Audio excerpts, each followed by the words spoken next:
Hello friends, તમારું સ્વાગત છે મારા યુટ્યુબ ચેનલમાં। આજે હું તમારી સાથે વોશિંગ મશીનમાં હાથ જેવા કપડાં કેવી રીતે ધોવા તેનો વિડીયો લઈને આવી છું।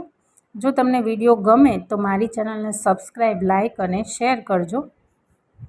તો આ વિડીયો છે તે તમારી માટે ખૂબ જ હેલ્પફુલ થવાનો છે, એટલા માટે આ વિડીયોને તમે છેલ્લે સુધી જોજો, સેજ પણ વિડીયોને સ્કીપ ના કરતા। અત્યારના સમયમાં ઘરમાં વોશિંગ મશીન તો હોય જ છે।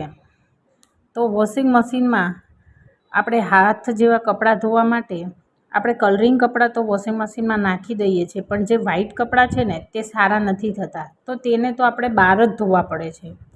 તો તે ના ધોવા પડે તેના માટે એક સિક્રેટ વસ્તુ લઈને આવી છું, જે તમે આગળ વિડીયો દરમિયાન જોઈ શકશો। હવે વોશિંગ મશીનમાં કપડાં ધોવા માટેનો આપણે કોઈ પણ કંપનીનો પાવડર લઈ લેવાનો છે। તો આ મેં 250 ગ્રામ જેટલો સર્ફ એક્સેલ પાવડર જે આવે છે તે લીધેલો છે, તમે જોઈ શકો છો। તો આ પાવડરમાં આપણે જે સિક્રેટ ઇન્ગ્રીડિયન્ટ્સ છે તે છે આ ઈનોની પડીકી। તો એક આ ઈનોની પડીકી છે તે આપણે આમાં એડ કરી દઈશું। જો આ રીતે તો આ પડીકી છે તે આપણે એડ કરી દીધી છે, અને આને આપણે સ્પૂનની મદદથી સારી રીતે મિક્સ કરી લેવાનું છે। જો તમારે કિલો પાવડર હોય તો આ ઈનોની જે પડીકી છે તે 4 પડીકી મિક્સ કરવાની અને ડબ્બામાં ભરી દેવાની।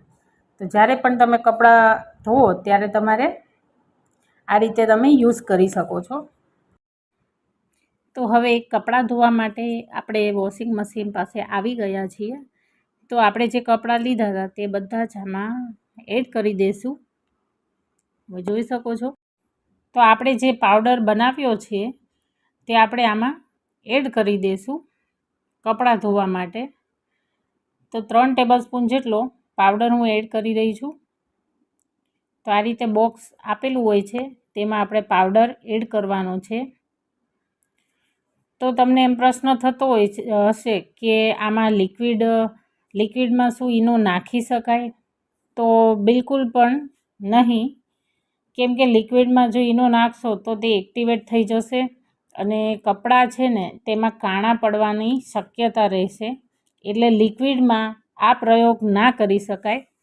ખાલી પાવડર હોય, ડિટર્જન્ટ પાવડર, તેમાં જ આ ઈનો ભેળવી શકાય છે।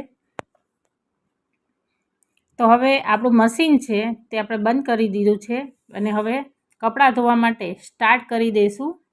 તો જોઈ શકો છો આપણા કપડાં છે તે ધોવા માંડ્યા છે। તો તમે એકવાર જરૂરથી ટ્રાય કરજો, આ રીતે કપડાં ધોઈને તમને ચોક્કસથી રિઝલ્ટ મળશે। અને જો તમને આજની મારી માહિતી ઉપયોગી લાગી હોય તો મારી ચેનલને સબસ્ક્રાઈબ કરજો, લાઇક કરજો અને શેર કરજો।